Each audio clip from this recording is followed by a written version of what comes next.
নমস্কাৰ প্ৰিয় শ্ৰোতা বন্ধু, ভয়েস অফ ৰেডিঅ'লৈ আপোনালোকক স্বাগতম জনাইছো।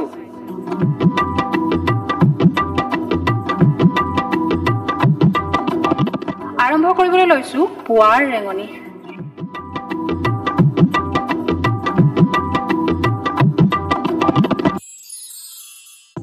আজি 2021 চনৰ আগষ্ট মাহৰ 31 দিন, অৰ্থাৎ আগষ্ট মাহৰ অন্তিম দিন, মঙলবাৰ। অসমীয়া লেখেৰে 1943 শকৰ ভাদ মাহৰ 14 দিন। দিনটো গ্ৰেগৰিয়ান বৰ্ষপঞ্জীৰ অনুসৰি বছৰটোৰ 243 সংখ্যক দিন। বছৰটো শেষ হ'বলৈ আজিৰ দিনটোৰ পৰা মুঠ 122টা দিন বাকী আছে। আজিৰ দিনটোৰ সূৰ্যোদয়ৰ সময় হ'ল পুৱা 5:20:26 আৰু সূৰ্যাস্তৰ সময় হ'ল আবেলি 5:53:46।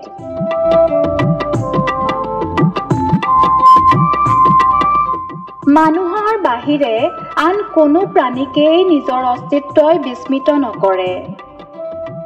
এই কথাষাৰ কৈছিল আৰ্থাৰ ছেপেনহাৱাৰে। আজি নন্দোৎসৱ।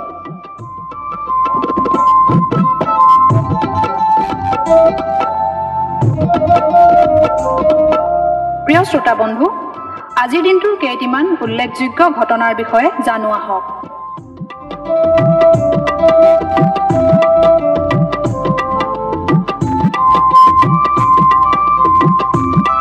1962 চনৰ আজিৰ দিনটোতে ট্ৰিনিডাড আৰু টবেগোৱে স্বাধীনতা লাভ কৰিছিল।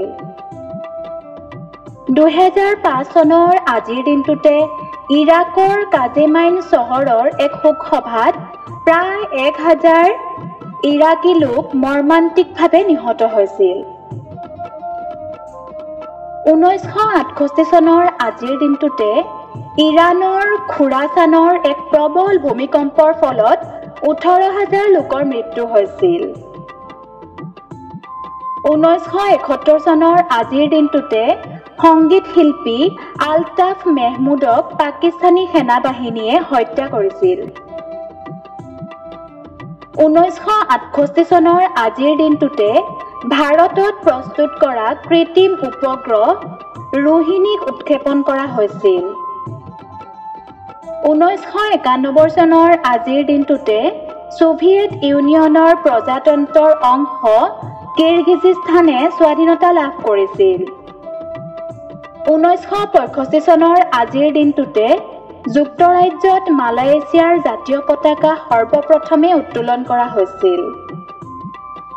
1907 চনৰ আজিৰ দিনটোতে ইংলেণ্ড আৰু ছোভিয়েট ৰাছিয়াৰ মাজত ইং-ৰুছ মৈত্ৰী চুক্তি স্বাক্ষৰিত হৈছিল। 1858 চনৰ আজিৰ দিনটোতে ইষ্ট ইণ্ডিয়া কোম্পানীৰ হাতৰ পৰা ভাৰত শাসনৰ বাঘজৰী ব্ৰিটিছ চৰকাৰৰ হাতলৈ গৈছিল।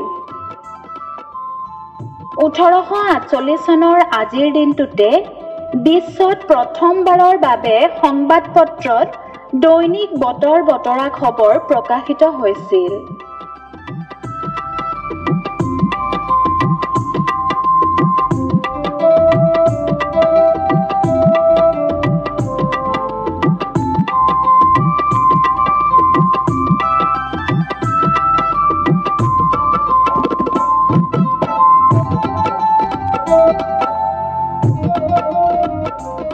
প্ৰিয় শ্ৰোতা বন্ধু, এই চেনেলটো ছাবস্ক্ৰাইব, লাইক আৰু কমেণ্ট কৰিবলৈ নাপাহৰিব।